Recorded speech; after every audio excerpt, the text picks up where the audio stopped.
نائب رسول صلی اللہ علیہ وآلہ وسلم کا سب سے اہم فرض مذہب کی خدمت اور اس کی اشاعت و تبلیغ ہے۔ اس لیے حضرت عثمان ذو النورین کو اس فرض کے انجام دینے کا ہر وقت خیال رہتا تھا۔ چنانچہ جہاد میں جو قیدی گرفتار ہو کر آتے تھے، ان کے سامنے خود اسلام بیان کر کے ان کو دین متین کی طرف دعوت دیتے تھے۔ ایک دفعہ بہت سی رومی لونڈیاں گرفتار ہو کر آئیں۔ حضرت عثمان نے خود ان کے پاس جا کر تبلیغ اسلام کا فرض انجام دیا۔ چنانچہ دو عورتوں نے متاثر ہو کر کلمہ توحید کا اقرار کیا اور دل سے مسلمان ہوئیں۔ غیر قوموں میں اشاعت اسلام کے بعد سب سے بڑی خدمت خود مسلمانوں کی مذہبی تعلیم و تلقین ہے۔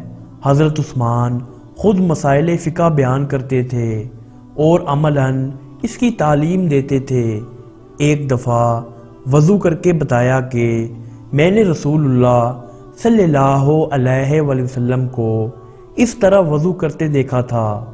جس مسئلے میں شک ہوتا اس کے متعلق کوئی صحیح رائے قائم نہ کر سکتے تو دوسرے صحابہ سے استفسار فرماتے اور عوام کو بھی ان کی طرف رجوع کرنے کی ہدایت کرتے تھے۔ ایک دفعہ سفر حج کے دوران میں ایک شخص نے پرندے کا گوشت پیش کیا جو شکار کیا گیا تھا۔ جب آپ کھانے کے لیے بیٹھے تو شبہ ہوا کہ حالت احرام میں اس کا کھانا جائز ہے یا نہیں۔ حضرت علی بھی ہم سفر تھے، ان سے پوچھا، انہوں نے عدم جواز کا فتویٰ دیا اور حضرت عثمان نے اسی وقت کھانے سے ہاتھ روک دیا۔ مذہبی انتظامات کی طرف پوری توجہ تھی۔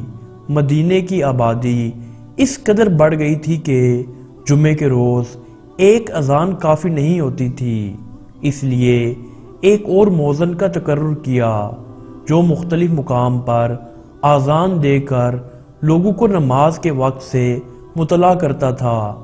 نماز میں صفوں کو برابر اور سیدھی رکھنے کے انتظام پر متعدد اشخاص متعین تھے جو خطبہ ختم ہونے کے ساتھ ہی صفیں برابر کرتے تھے۔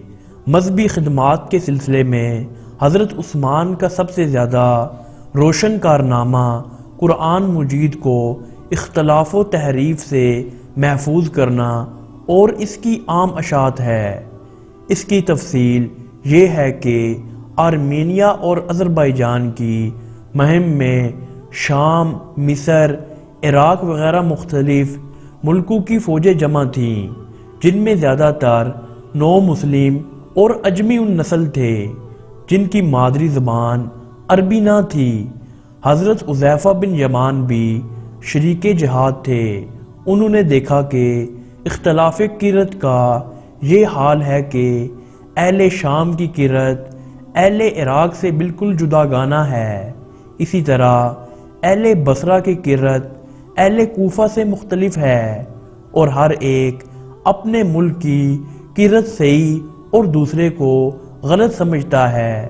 حضرت حذیفہ کو اس اختلاف سے اس قدر اندیشہ ہوا کہ جہاد سے واپس آئے تو سیدھے بارگاہ خلافت میں حاضر ہوئے اور مفصل واقعات عرض کر کے کہا، امیر المومنین، اگر جلد اس کی اصلاح کی فکر نہ ہوئی تو مسلمان عیسائیوں اور رومیوں کی طرح خدا کی کتاب میں شدید اختلاف پیدا کر لیں گے۔ حضرت حذیفہ کے توجہ دلانے پر حضرت عثمان کو بھی خیال ہوا اور انہوں نے ام المومنین حضرت حفصہ سے عہد صدیقی کا مرتوب و مدون کیا ہوا نسخہ لے کر حضرت زید بن ثابت، حضرت عبداللہ بن زبیر اور حضرت سعد بن العاص سے اس کی نقلیں کرا کے تمام ملک میں اس کی اشاعت کی اور ان تمام مختلف مصائف کو جنہیں لوگوں نے بطور خود مختلف املاؤں سے لکھا تھا صفحہ ہستی سے ختم کر دیا۔